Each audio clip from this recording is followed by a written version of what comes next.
Hi everyone, it's Kate here. I just wanted to do a quick announcement video about a read-along that I will be hosting this summer and I am so very excited for. And I will be hosting a read-along of the All Creatures Great and Small series. Now, there are lots of books in this series, I think maybe 5 or 6, but I will just be hosting a summer read-along that is going to be more low-key and only read the first 3 books, and we'll be reading a book per month. So the first month in June, we are going to be reading All Creatures Great and Small. And then in July, we will be reading All Things Bright and Beautiful. And then in August, we will be reading All Things Wise and Wonderful. So, in case you don't know what these books are about, they are by James Herriot, and they are a memoir.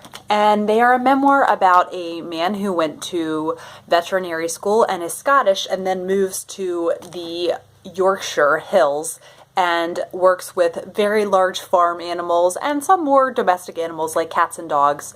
But basically, it's his memoirs, which are incredibly beautifully written, incredibly humorous, very heartwarming, very emotionally captivating, and also educational. So it's neat because there are lots of things I didn't know about that you get to learn about, but in a way that is written very dynamically and really keeps your interest and captivates you. And so I really hope that plenty of people will be excited to read these with me, and I just think they are just absolutely wonderful books. Another bonus is if you can get a hold of the audiobooks. The man who played the part of James Herriot in the TV series reads the audiobooks and does such a fabulous job. I listened to the first 3 audiobooks a couple years ago and it was so much fun, and he just does it in such a way that captivates the real spirit of the story and the real emotion and heart of the story. So I'll read you the summary of the first one to hopefully entice you to be up for reading with me. And it says, perhaps once a decade, an unknown man or woman who happens to be a born storyteller writes his memoirs, and we have a miracle between covers. And for some reason, the locale is always rural, a natural setting.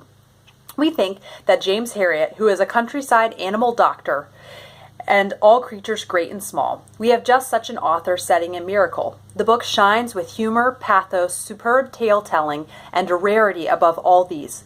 What seems a richly justified love of life, whether on his back in a muck-filled stable with his arm inside a cow, trying to turn a calf into the proper position to be born, or calming a wealthy dowager with an overfed Pekingese. And the overfed Pekingese is called Tricky Woo, and that's very, very funny, that those bits about him in there. Or comforting a lonely old man whose only companion, a dog, has died. So there are some really heartbreaking moments in this. So you have to be prepared for that. There are some really sad things that happen. James Herriot needed all the bedside manner, stamina, skill, and gift of humanity of the best of family doctors. He had his problems, but his compensations were great. He was always aware of the wild beauty of the country around him, the sunlit fields where his operating table and his patients, ranging from kittens to racehorses, and his clients, ranging from the most crotchety Yorkshire ploughman to the lovely farmer's daughter who brought romance into his life, all filled him with infinite fascination, affection, and joy. We think this book will fill you with the same things, and a book that does that is a miracle indeed. Really hope you guys will join me in reading these 3 books this summer. They are incredibly rewarding to read, and like I said, they're very heartwarming, but the writing is very elegant and just feels incredibly literary. So I think this could satisfy a lot of different kinds of readers. And so the first one, you see some anecdotes from when he was in veterinary school, and he just the escapades that happen with that. And then where he starts out at his practice in Yorkshire. And then in the second book, in All Things Bright and Beautiful, he gets married, and you see a lot about that and just all the relationships that he has with the people at the practice. The man who owns the practice is Siegfried and can be extremely frustrating but also hilarious and just makes the story all the more richer. And then his younger brother, Tristan, and kind of the way those two collide, and it's just incredibly fun to read about. And then, and the last one, All Things Wise and Wonderful, he enlists in the army, and you can see some of his time in that, but then also he's doing lots of flashbacks.